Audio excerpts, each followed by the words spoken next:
Stellantis is having a really bad time. They're gonna cross, gonna have a bad time.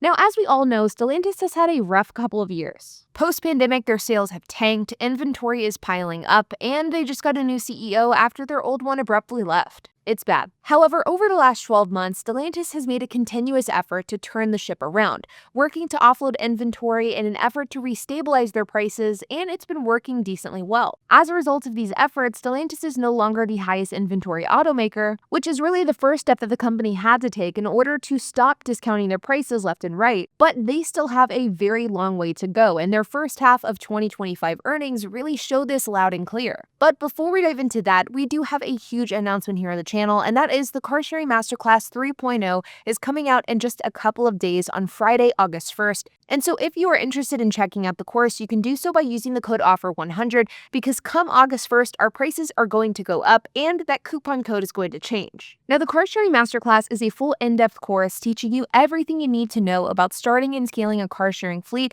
with the same business model that I use. With the updated 3.0 version, this course is going to have over 10 hours of content, including everything from how to buy cars in order to avoid depreciation, how to tackle your operations in order to make your business semi-passive, how to handle damage claims so that you can profit in the case that your car is totaled, co-hosting and contractual templates, and with the newest edition, we are also introducing direct rentals, teaching you how to start your own direct rental fleet. That way, if you want to diversify outside of Turo, you have the option and kind of blueprint to help you do that. Whenever you're a member of the Car Sharing Masterclass, not only do you gain access to all current but all future course iterations, and you'll get invited to our private Discord group and our monthly Zoom calls as well. We have a ton of cool stuff coming out in the next couple of months with the course, and I know that you won't want to miss it. Now, we are so incredibly confident in the quality of education that you receive with the Car Sharing Masterclass that we also offer a 30-day money-back guarantee. That way, if you take the course, if you apply what you learn, and if you're still not happy with it, we will give you a refund, no questions asked. Now, again, 3.0 version comes out on Friday, August 1st,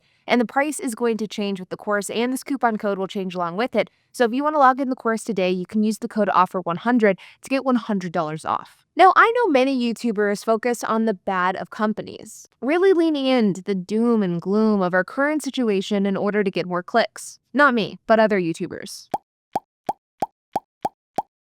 But the situation here with Stellantis is really bad, and that's not even me being dramatic. Stellantis reported their first half of 2025 earnings, and in most major categories, Stellantis is showing significant losses. Net revenue is down 13%, net profit is down 140%, with the company reporting a loss for this period, diluted earnings per share is down 142%, and adjusted operating income is down 94%. I want to emphasize here that for the first half of 2025, Stellantis has lost 2.3 billion euros, which comes out to about $2.65 billion compared to that same period of time last year where they made 5.6 billion euros. So that is a significant change for the company. But truthfully, seeing a decline in revenue isn't necessarily the major problem. For comparison, General Motors, a much stronger company than Stellantis, also saw a decline in revenue, a much smaller one of 1.8%, but a decline nonetheless. And so the problem with Stellantis isn't that they're seeing some rough waters with revenue, the problem is the sheer size of declines that they're seeing, and the fact that Stellantis has flat out lost money so far in 2025.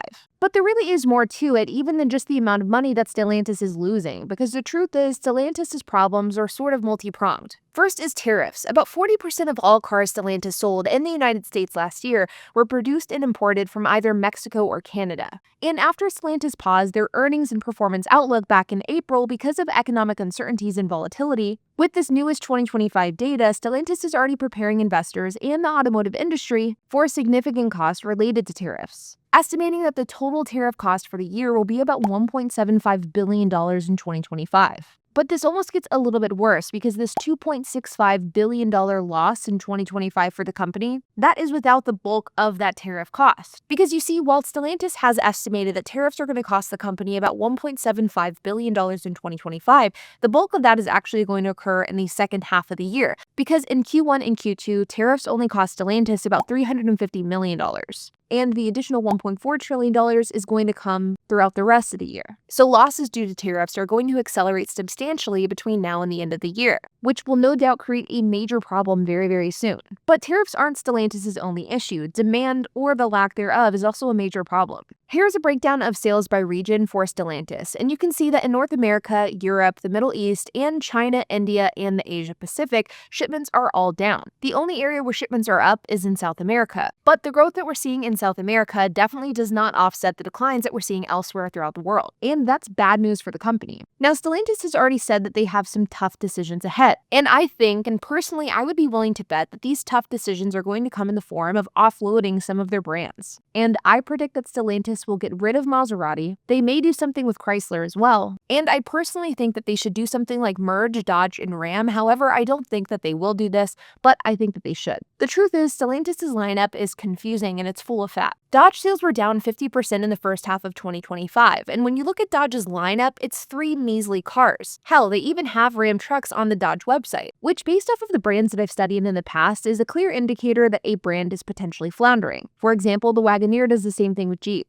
When two brands under the same umbrella are thriving, there tends to be a lot more separation within the two brands. Think Lexus and Toyota. These brands are under the same company, however, you will not be finding Lexus vehicles on Toyota's websites, or vice versa. But whenever a brand begins to struggle, the line between these brands begins to blur a bit. Think Jeep and Wagoneer. Whenever you look at Jeep's website, the Wagoneer is featured, and whenever you look at Dodge's Ram site, Ram is featured. But I digress. Chrysler shares a similar story. While they are technically 3 variations of Chryslers, they are one and the same. And one of the problems with Chrysler that I think will become a major issue is the fact that all Chrysler models are currently produced in Ontario, Canada, which, as we all know, is obviously getting slapped with tariffs, and so anything that's being produced in Ontario and then being brought into the United States is going to have steep costs associated with it. And for a drowning brand like Chrysler, that could be the final nail in the coffin. But then there is Maserati, a brand that has quarter after quarter reported declines in shipments. And these are just the sheer numbers and performance of these brands, but it doesn't even really begin to touch on the underlying issues that took these brands and brought them here, which includes things like the fact that these cars are just too damn expensive. Many of Stellantis' brands have a bit of an identity crisis. Horrendous depreciation plagues the Stellantis lineup, and their reliability sucks. And I personally think that what we're seeing now is sort of the culmination of all of these different things having an impact on a brand year after year after year,